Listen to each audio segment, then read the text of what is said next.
Yang mulia, yang kami hormati semua, tadi rekan kami dari KPU sudah menyinggung pasal 3 ayat 2.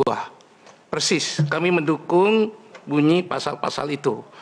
Tapi sebagai sejarah dan akar dari pasal 3 ayat 2 PMK 5 2018, sebelumnya mengatur juga PMK pasal 4 nomor 4 2018 pasal 33.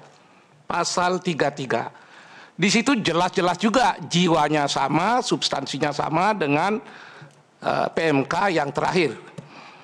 Tapi ada yang lebih penting. Kenapa ada 2 PMK ini? Karena di dalam pertimbangan PMK yang notabene dikeluarkan oleh Mahkamah Konstitusi mengatakan memang aturan yang lama yang memberikan peluang perbaikan yang diatur dalam PMK nomor 4 2014 itu sudah tidak sesuai dengan keadaan. Sekali lagi, tidak sesuai dengan keadaan. Ketidaksesuaian itu bermula dari adanya Undang-Undang nomor 7 2017. Jelas-jelas di dalam pasal 474 mengatur mengenai pileg. Ada perbaikan. Paragraf berikutnya sudah memuat pasal 475 mengatur mengenai pilpres. Apa bedanya? Pileg boleh ada perbaikan, pilpres tidak ada perbaikan. Majelis, secara ringkas, saya ingin mengatakan bahwa saya percaya pada majelis yang telah membuat PMK akan mentaati. Dan itu sudah terbukti pada awal persidangan ini, majelis berketetapan bahwa permohonan 24 Mei adalah yang dijadikan pedoman untuk pemeriksaan. Itu kami dukung sepenuhnya dan itu sudah tepat. Para hadirin dan majelis yang saya hormati, jika hukum acara dalam bentuk PMK tidak ditepati, menurut literatur yang ada tidak akan ditemukan kebenaran material. Hukum acara tidak boleh ditafsirkan. Hukum acara fik. Untuk mencari kebenaran material harus ada hukum acara yang harus ditaati bersama. Jika ada yang mencoba memulai hukum acara diabaikan, dipastikan tidak akan ketemu kebenaran yang material. Kebenaran material sering dikatakan oleh literatur, hanya Tuhan yang tahu.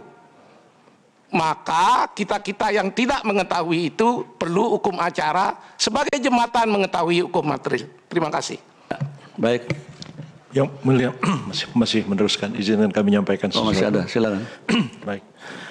Izinkan kami untuk menyampaikan harapan kepada Majelis Hakim yang mulia, kiranya dapat mengambil satu keputusan permohonan yang mana yang akan dijadikan dasar pemeriksaan perkara di sidang sekarang ini.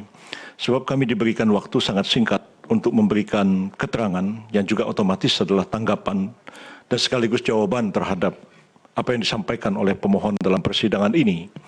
Kalau tidak dapat ketidakjelasan seperti ini, maka selain sidang ini menurut pendapat kami akan berjalan tidak jelas arahnya, kami pun sebagai pihak terkait juga akan bingung untuk menyusun surat keterangan oleh karena harus didasarkan dan mengacu kepada yang mana.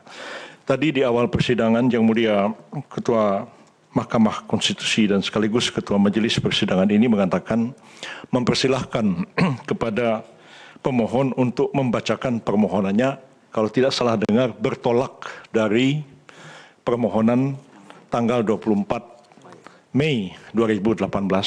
Bagi kami 2019, bagi kami istilah bertolak dari itu multitafsir. Dan yang ternyata adalah yang dibacakan sedikit bertolak, tapi sebagian besar adalah permohonan yang baru. Dan karena itu mohon kiranya yang mulia dapat memberikan satu keputusan yang mana yang dijadikan dasar pemeriksaan dalam perkara ini. Demikian yang mulia.